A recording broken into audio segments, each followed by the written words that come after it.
Hello everyone, welcome to the Watch Poplars. Today I am going to do some pruning because there are some things getting out of order here. And once I get my fingers out of my scissors, the first that I want to do is with my Chinese pistache. And there's a leader in here I'm trying to grow, but it is the weakest branch in the entire tree. This. And it is right in the middle of where all the action's happening. But that's the branch I'm trying to have the most vigorous. That is the branch that is supposed to have extensions like this. Empowered by fertilizer. But I'm gonna prune this entire red, fresh extension off because this is zapping energy out of where I want it to grow. Now Chinese pistachio, I could end up getting a whole bunch of new leaves coming in out in these nodes here. But, the timing that these leaves comes out affects the timing that they get fall colors.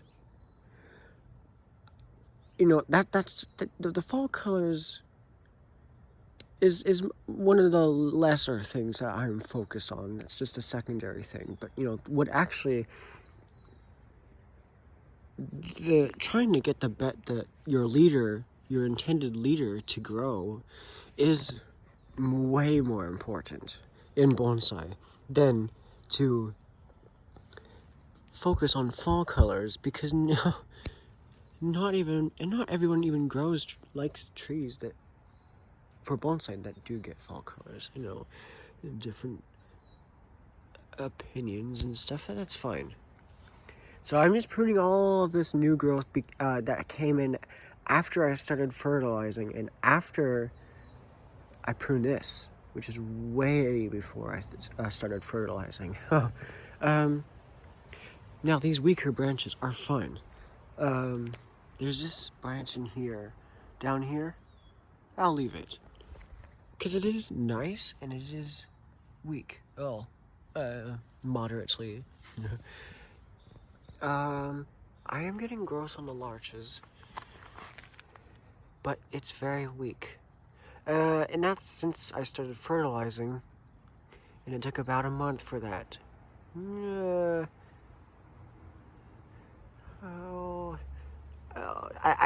A month for this growth to come in after fertilizing. So these trees are very weak. They're not very stable as well. This one recently was kind of bent over. It was under this. I don't know how it got there. I don't know. Maybe it was behind. I don't know. But they're both very wiggly. I'm not even going to touch them for multiple years before they... Yeah. And this is if they make it out through they survive our very warm winters. Now, the box elder maple. Let's see. Well, ever since I started fertilizing, a fungus has slowly been developing on multiple of my trees. There's this box elder maple. There are the oaks that I think, this is a really bad... I mean, if you rub it and it smells like mold. It smells kind of like mildew. And I do think that's what it is. There are no mealybugs anywhere. There are no mealybugs. There are no mealybug problems. I first thought that, it was just the oaks, and the oaks were too moist. I have no idea. Or they weren't getting enough sunlight. But then some of my other trees started getting it. And I'm sure, you get these lots on the cucumbers when in fall, when they should be completely have died back to the seed production and whatever. But, you know, in October, all the leaves on the pumpkins, the cucumbers, and the squashes are just covered in this white fungus. Because they're weak and they're unable to withstand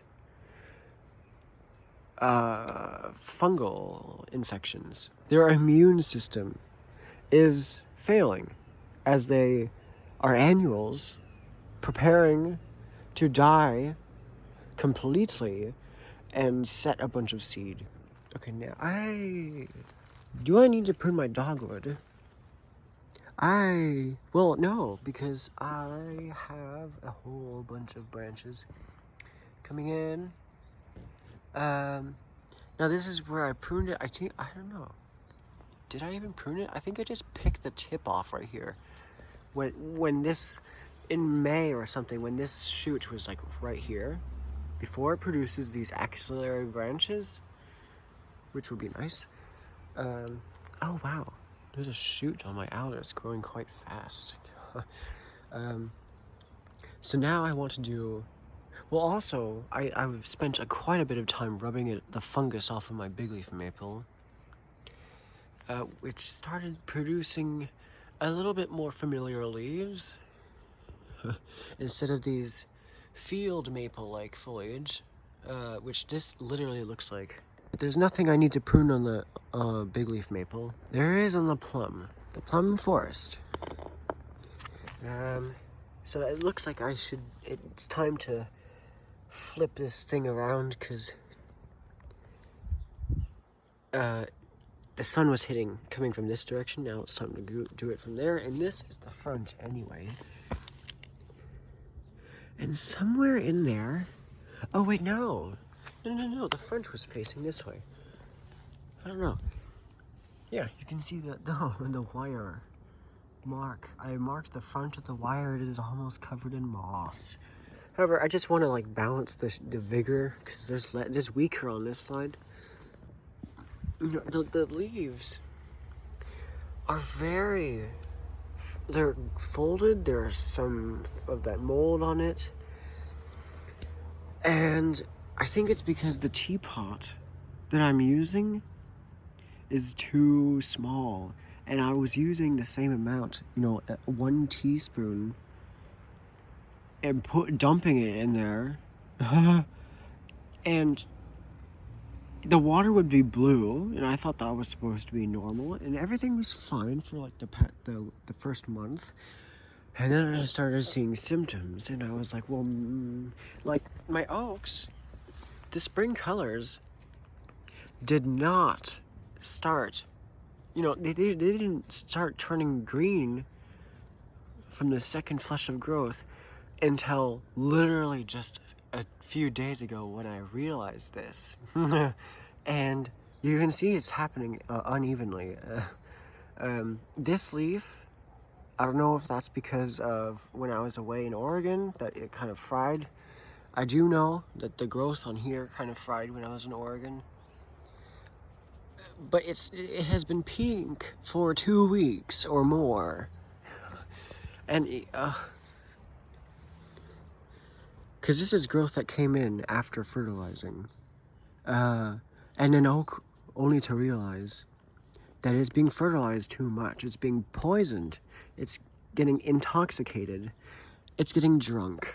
And so by only putting like 10, I don't know, I don't count the individual crystals, but the Miracle-Gro is like crystal meth. It is literally. So I think that the intended like container size for this is like larger, like those. I mean, not the, I don't know, but this is how much. Now I'm gonna water after the video, because I cannot concentrate on watering while making a video. It's not coming out. This is now how much I put in here, and instead of the water having like this, it used to look kind of baby turquoise, and now It just looks like deep, clear, what, no. I was just about to say deep, clear creek water, but no, actually, yeah, creek water, not river water, because rivers can be actually blue while they're still clear. Did I want to prune my box elder maple? No, I just wanted to show you the fungus. But you know what's interesting? This branch is weaker. I'm gonna prune the forest of the plums. Okay, so there are, I'm getting on my knees and elbows. This is a nice shoot here. I can leave that. But there are some branches. They're coming out in bad places. Now that shoot was probably fresh enough that I could have just kind of torn it off a little bit. But I am not gonna risk that. And I showed this in the fall show last year, so I can't show it again. Oh, wow. Oh. Wait a second. I don't know. Is it coming into the same place? Stone fruit definitely do that. You know, it may be if a... did I remove a branch in the past in the same place? Because, you know, that's what happens. Two branches come out in the same place.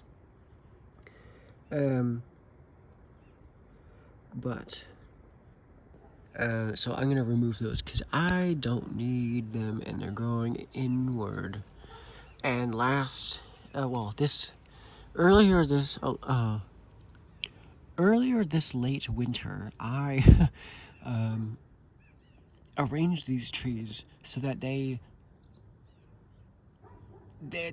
kind of lean and curve outward from the center. So that is the arrangement that they will be in forever. Well, until, you know, these die of old age, which, you know, I don't need to worry about in my lifetime. Now, there are some branches. Oh, it's strange to... Okay, I got it. There. It looks like I already pruned the tip off of it, and I don't remember doing that. Yeah, maybe I did. But I got to come in here and how to get that out. I do not want to make any blind cuts. Because blind cuts is probably one of the worst things you can do in bonsai. Now, I'm not going to remove this weed. One, because I'm not showing it, and two, because I'm very curious about what it is. It may not even be a weed. Just in the context, yes, it is a weed. Now, is this fertilizer or tap water staining? Whatever it is, it definitely really likes these clay or whatever it is, pots. There's another one, another shoot. And there, I need to get it.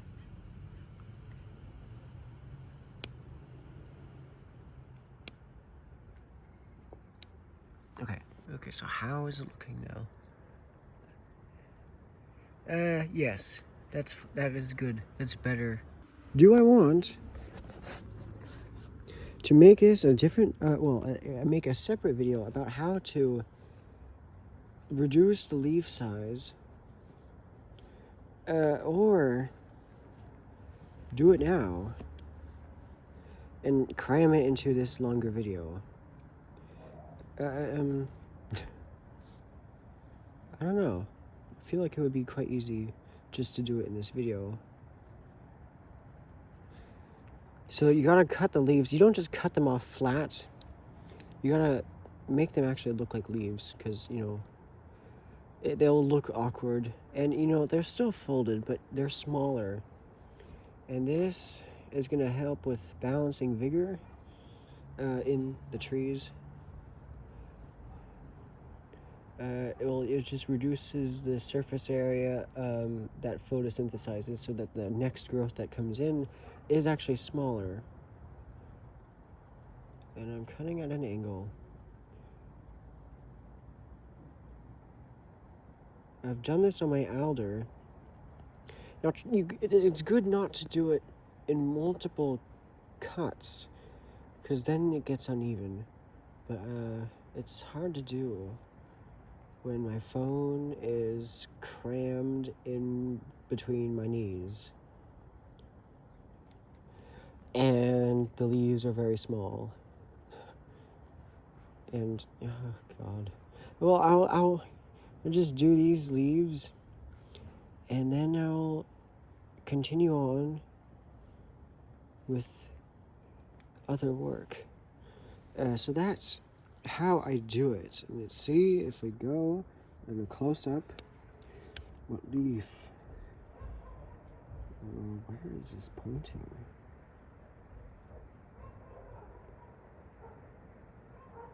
Okay, let's do this leaf. So I come in here at an angle, and I snip. And well, that leaf wasn't perfect, but whatever. You probably saw it better in the before. The next thing I want to do is, I'm gonna try. I bend this back already, but my blackberry vine that I accidentally grew is getting really, really vigorous. I've first tried pruning the tip leaflet on all of them, just like that. But that obviously the leaves just kept getting bigger, and now a whole bunch of shoots are growing out of the base. So there goes the center shoot, and now I just have a bunch of little ones. Do I want to give more energy to the lower shoot, which, oh god, it's hard to tell. Is it almost done growing? I'm gonna do it. I'm gonna prune the tips off of these longer shoots, because I want this lower branch to be the same thickness as this. Maybe I need to cut back one node.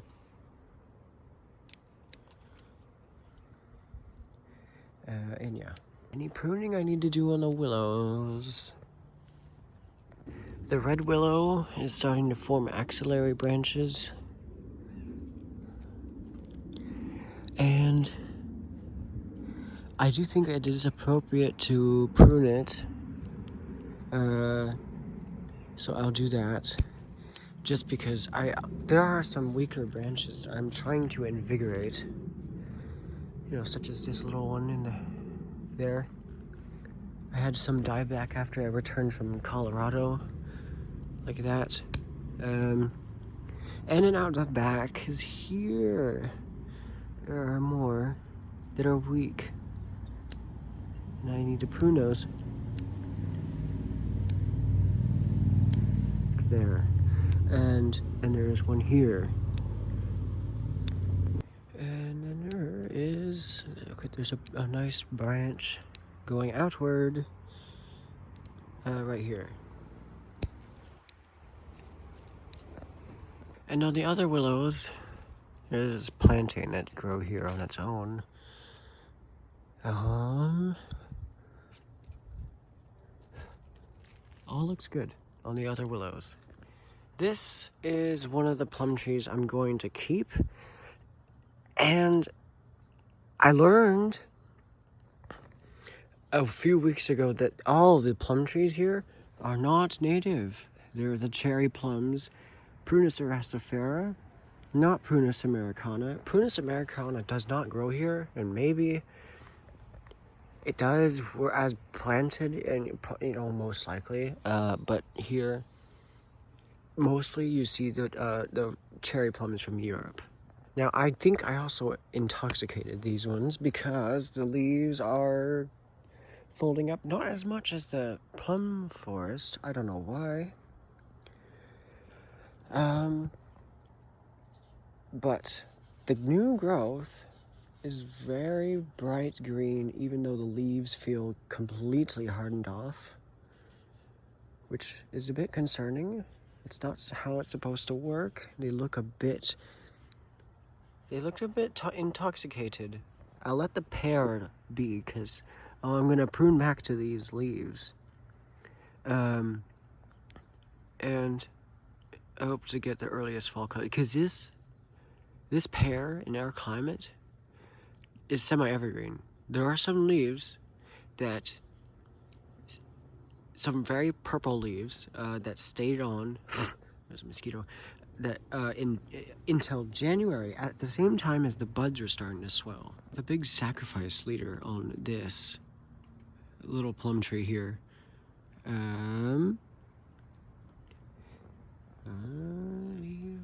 Well, I can prune it.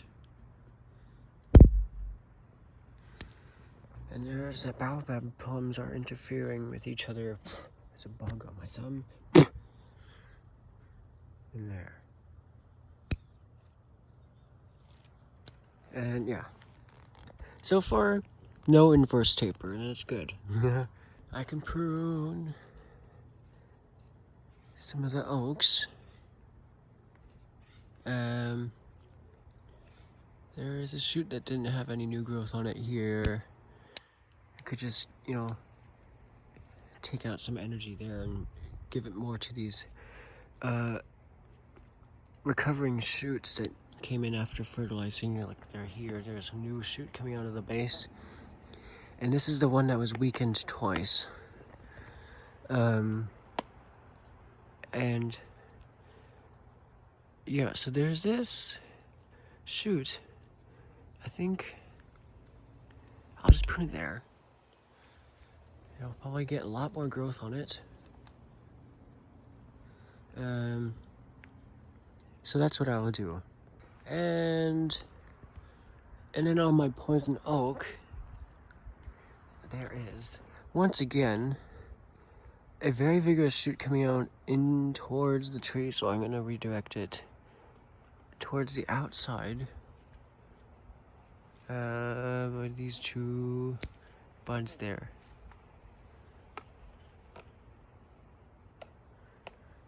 Actually, no, that branch is not even growing in a good spot. It never even started growing from a good spot. Now, the toxic chemical. There is a doubled shoot coming in here. Which one do I choose? They're literally growing right stacked on top of each other. There's a vigorous one here. And there's a weaker one below. But also, which one is in a better position in proximity to this one above it? I think the upper one is. So I will move the lower one, and I think I could just break it off.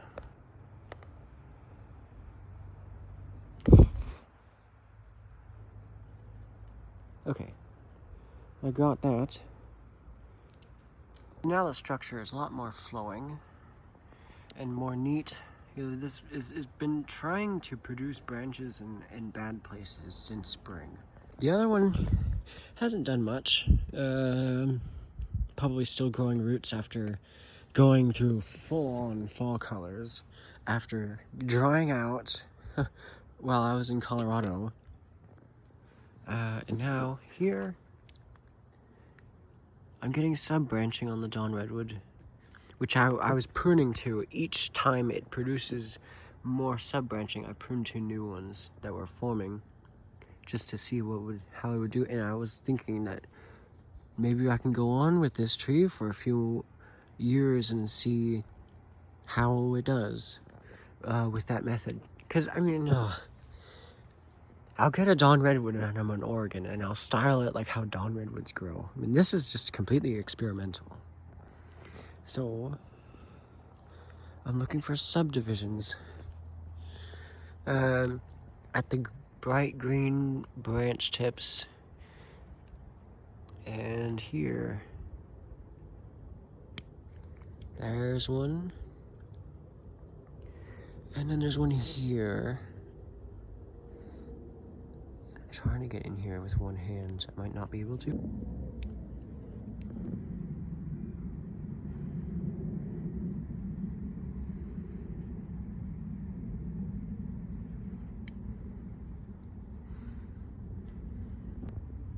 There's an aphid in there. I've never seen an aphid on a Dawn Redwood. But they do like deciduous trees.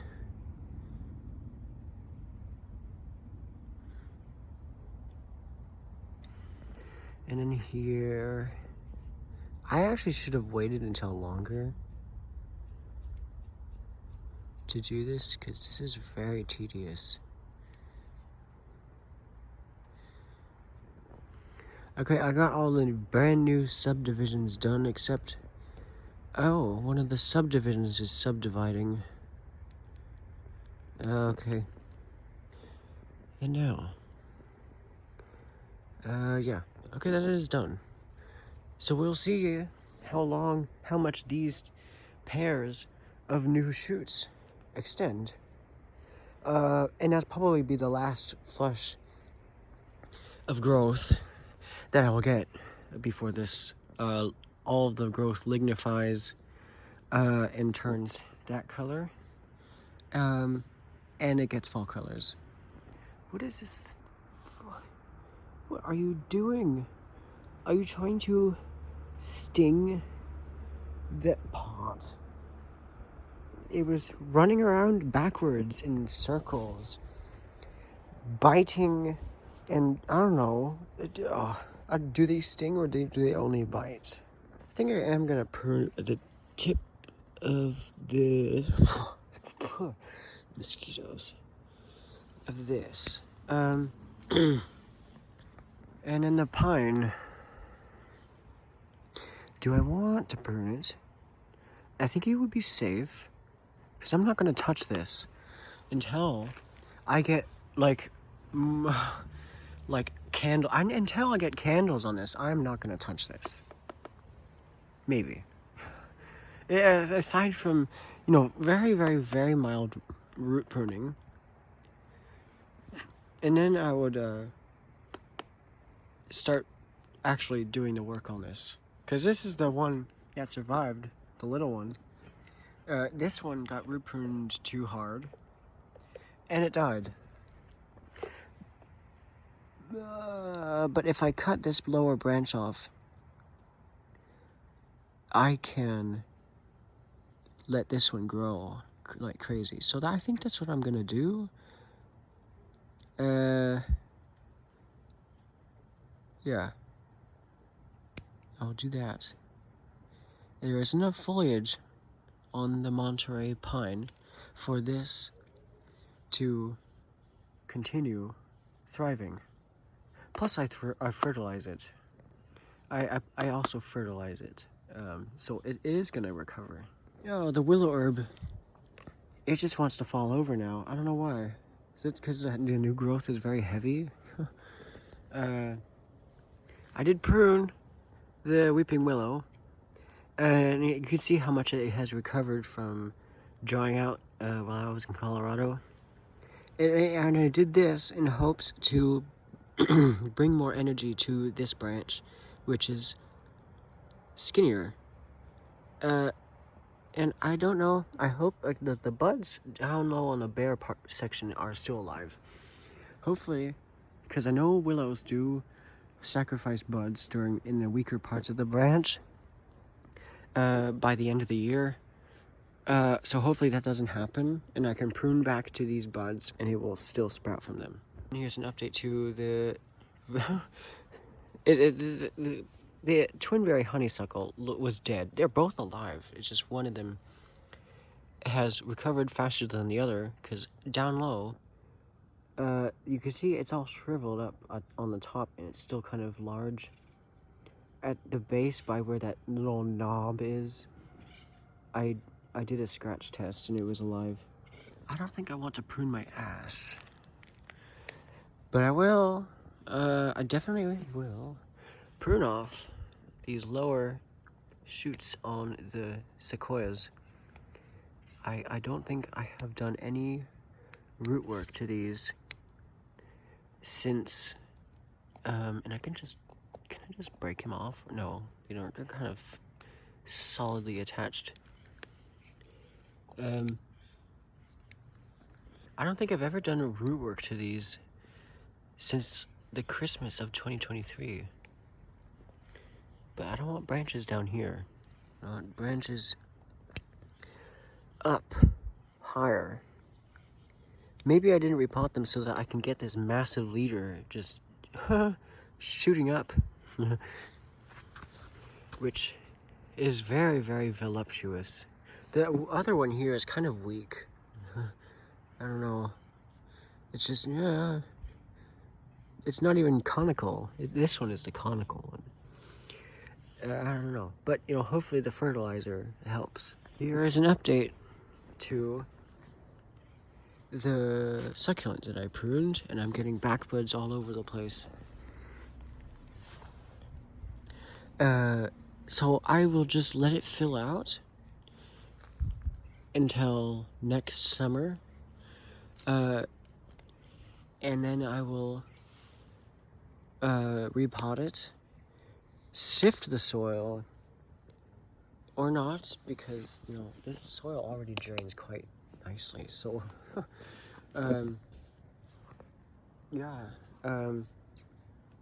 it's probably fine. I do once more want to prune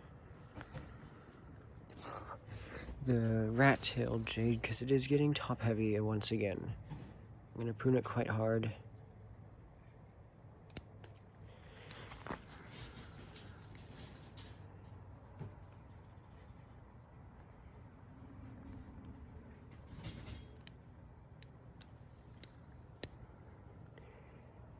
And I'm going to tip prune this one.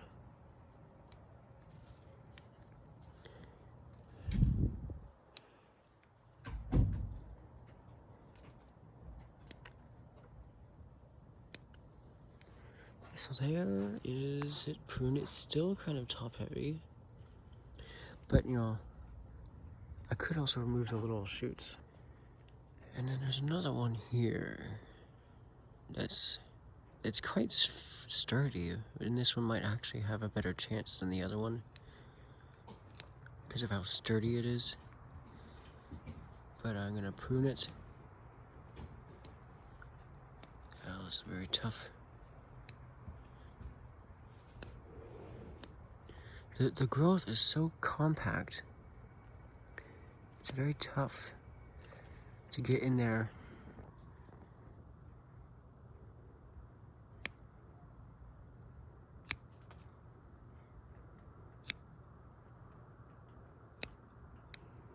So I'll probably have to just cut through leaves to get it where I want to.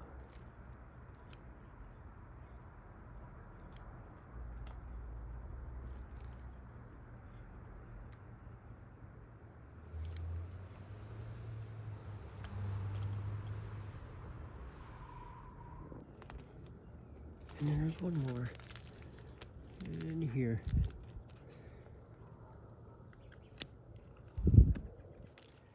So now it's looking a lot more short and squat. Now there's one in here, a different kind of sedum. No, this is a different stone crop. This is a sedum. The other one's cressula. And I can prune it to here. I'll just prune the other growth. This is slightly looser growth, which is, better. But also, I don't know. This is quite neat. I'm getting just shoots coming out lower down here. So I'm going to prune to those. This is very tough. Maybe how would they root upon the soil surface over there? But I pruned it last time right here, I'm gonna prune it again just above that. The alder's actually starting to look normal again for this time of year, even though this is what it would have looked like in like late March maybe. But it's starting to fill in. I'm gonna just let it grow and keep fertilizing it. Not too strong, not too little, but just enough to get it looking normal. But the leaves are definitely gonna fall off later than they would if it didn't defoliate and crisp up when I was gone over in Colorado. Because they came out later. And yeah. But I'll still, if I get long extensions, I will prune to the first 2 leaves that came out on those extensions, such as here. And this is after the time, after the entire time it grows for has passed, so that I don't get any new growth in fall after that. And those leaves will stay on probably until the tree breaks dormancy. But it is looking really nice, and I think this shoot is longer than that one. The dogwood, of course.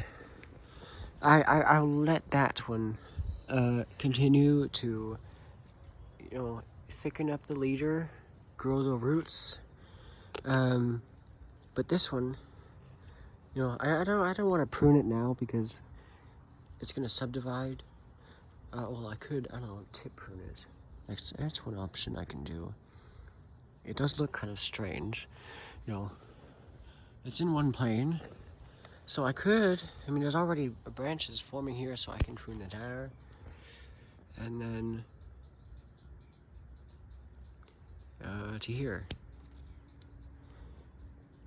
And if I want to get earlier fall colors on these shoots, I could just defoliate the later leaves that came in. Keep the very first leaves that came out like these. And the red currants are finally taking off because of the fertilizer. Now, these leaves, if I didn't fertilize, they would be the color. They would be like that color. So, I guess this is normally what the pigments would look like in the leaves. They're getting lots of nutrients. And this is a cracked pot, but it is still holding up. And even when it breaks, I can still use the pieces for plantings that, I have to stay home for the entire summer to take care of them, which is fine. I have a legacy I'm taking care of. The pomegranate is actually recovering. After a few years, I collected it as a cutting in the summer of 2023. Almost. It had one tiny root on it. And yeah, and now it is, because of fertilizing, it is recovering and growing a lot better. And I also let these willow herb, they're native, weedy natives, and they're really nice. Oh, wow. The shoots on the senna are really taking off. I'm not gonna prune the locust until it starts to get fall colors. This is a very hardy and yet tropical looking tree, legume family. I do think I want to keep these. I want to keep this just to have something tropical looking in my collection. Oh wow, this very almost bulbous looking stem on the what is it called? Cilantro? No, that's in the carrot family. This is tomatillo. So I'm gonna see how far this, the zigzag branches spread, and but it sprouted late, so it probably won't do much. But then I have another backup. big leaf maple growing here that has no fungus on it. And now earlier last month I did pull out a big leaf maple seedling, and that's this one here. It defoliated its second leaves that it put out, and then it started growing again, and it's already grown an inch. And this is a juniper right here. This is definitely a juniper. And the first leaves that came out are starting to just weaken and fall, and they just fall down like confetti. But I like them. It's a really nice color, and it signals the end of summer coming. Not that fall colors start here very early. It's just, you know, the first leaves, any sign of spring is starting to get shed off, such as here. These are spring leaves that are turning yellow. This was blooming in spring, and it's starting to die. So yeah. But this, I don't know why, but this daisy, I'm glad it is, but it is flowering. It is, well, these are normally early blooming, late spring, early summer blooming daisies. They don't really last long, but this one is gonna probably die in late fall. I don't know. The stalk. I'm gonna stop watering everything that's not in a pot or a garden bed, probably in September, so that, you know, they start going dormant. Oh, there's a leaf just fell. And the snapdragon that started growing in February and sprouted some flowers here, almost done. Looks like they might flower sometime again, and the seeds are forming. Very fine seeds. I'm gonna spread them around the yard, because this is still remains of when we had some snapdragons there in the barrels, but they died some orange fungus on them, some orange fuzzy fungus. I just scratched the tip of my scissors. Okay, they weren't damaged. I don't know why. I don't know how the fungus got there, but it's still seeds.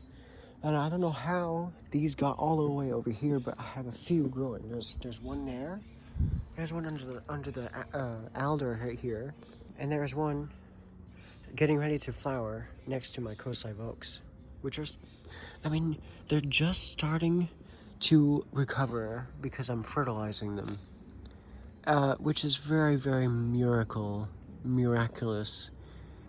And that's all the snapdragons. The only thing that is not recovering of any single one of my trees are my gray pines, which are not doing anything at all, even after fertilizing for more than a month. And if anything, it's this one just started forming a bud, and it's already August. There's actually a cotoneaster seedling in here. I mean, I don't even want to grow this invasive blackberry, Rubus armeniacus, from the Himalayas, because I already have some raspberry seedlings. These are actual raspberry seedlings. You know, you can see the stem is starting to turn white because they have a glaucous covering of wax on the stem, and if you rub it off, it comes off on your fingers. You know, if you touch an aspen tree, it get powder on your hands, same as birches and agaves have it. Our aspens just have a dust. Agaves, irises, anything that's very smooth and white. And I'm not talking about the white poplars. I'm talking about like the agaves, the aloes, your echeveria, and a lot of succulents have that wax on them, and it's the same kind of thing that is on these raspberry stems, and that's how I know I'm growing the right thing. Now I will see what fall colors these get, and I could prune to the first few leaves, and to kind of make them happen earlier, because you know the first leaves die, at least if it's semi-evergreen. But I am also expecting some the naked ladies, in quotes, to start popping up in this pot. It's very hard to see. In the lily family, Liliaceae, they just pop out like these naked pink stems without any leaves in late summer. They sprout a basal rosette of leaves, and then those die, and then many months later, in summer, it pops back up and flowers during dormancy.